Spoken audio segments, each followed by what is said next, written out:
Dans cette dernière vidéo sur cercle, triangle et médiatrice, nous allons voir quelles sont les propriétés de la médiatrice et comment les utiliser pour pouvoir faire des petites démonstrations. Donc ici, je suis sur GeoGebra, j'ai tracé un segment AB et je vais demander à GeoGebra de me tracer donc la médiatrice du segment AB. Je vais ensuite construire un point sur cette médiatrice, donc ici un point M, que je vais renommer donc point M. Et j'ai donc un point M qui appartient à la médiatrice du segment AB. Et donc maintenant, si je demande à l'ordinateur de me calculer la distance entre A et M et B, je m'aperçois que ici, AM est égal à 7,05 cm et MB est égal à 7,05 cm. Donc autrement dit que AM est égal à MB. Que se passe-t-il si je déplace mon point M le long de cette médiatrice? Donc les longueurs changent, mais si je m'arrête à un autre endroit, par exemple ici, j'ai AM égale 4,74, MB qui est égal à 4,74, donc j'ai encore AM est égal à MB. Je peux prendre encore un troisième exemple. J'ai AM égale 4,54, MB égale 4,54, donc j'ai encore AM est égal à MB. Donc en fait, on va pouvoir utiliser donc une propriété sur la médiatrice qui est la suivante. Donc ça, c'est le rappel de la médiatrice. Si un point M appartient à la médiatrice d'un segment, alors ce point est à égale distance des extrémités de ce segment. Alors maintenant, on va regarder si la réciproque peut fonctionner. Autrement dit, est-ce que si je prends un point M n'importe où, quand est-ce que je vais avoir que la longueur est égale à la longueur MA égale à la longueur MB? Donc je vais effacer ce point M et je vais prendre un autre point M, donc je renomme ici M, et je vais à nouveau calculer la longueur AM et la longueur MB. Donc j'ai placé un point M n'importe où sur ma figure et je m'aperçois ici que AM est égal à 3,67 cm et MB est égal à 7,56 cm. Donc ici, la longueur AM est différente de la longueur MB. Si je prends le point M et que je le déplace, j'ai à nouveau, à chaque fois, des longueurs différentes. Et je m'aperçois que AM est plus petit que MB. Je voudrais placer le point M de telle sorte que cette fois-ci, ce soit la longueur MB qui soit plus petite que la longueur MA. Dans ce cas-là, il faut que je place le point M de l'autre côté de la médiatrice.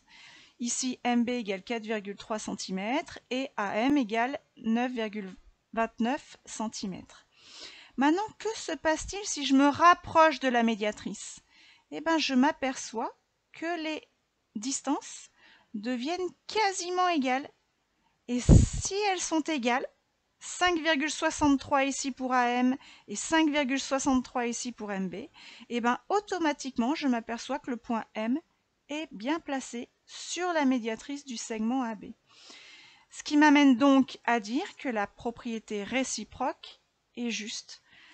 Si un point M est à égale distance des extrémités d'un segment, alors automatiquement ce point M appartient à la médiatrice du segment. Donc nous avons ici une propriété et sa réciproque. La difficulté va être que dans les exercices de démonstration, il va falloir savoir si on utilise la propriété directe ou la propriété réciproque. Alors on va faire des exemples.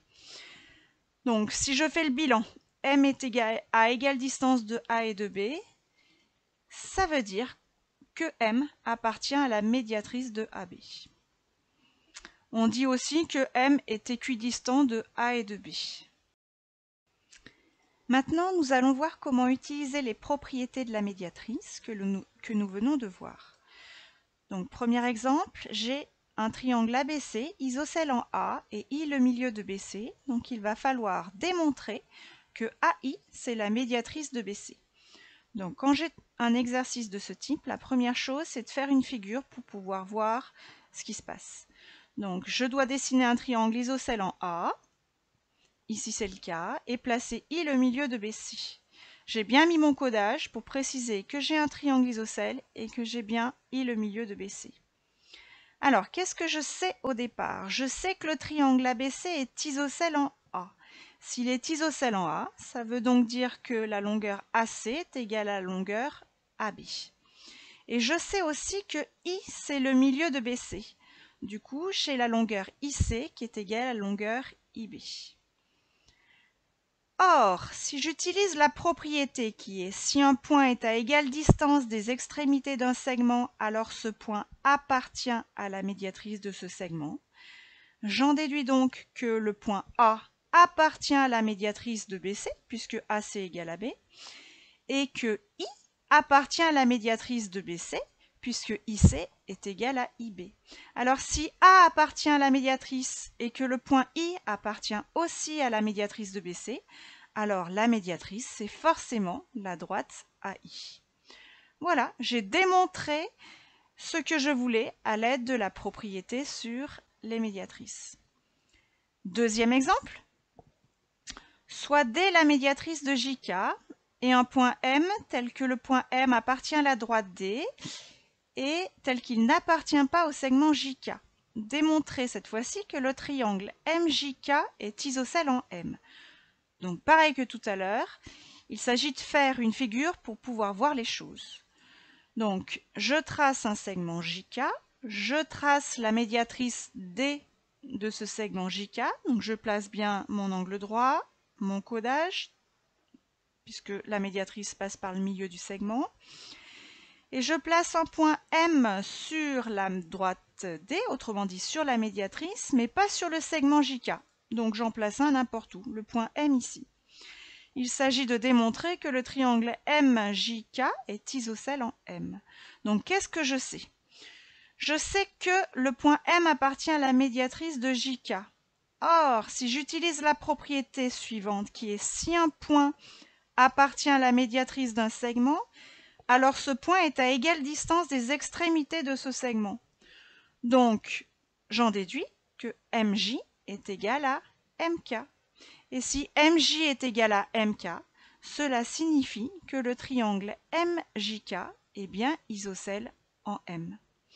Voilà, c'est terminé pour cette vidéo 3 sur la leçon cercle, triangle et médiatrice.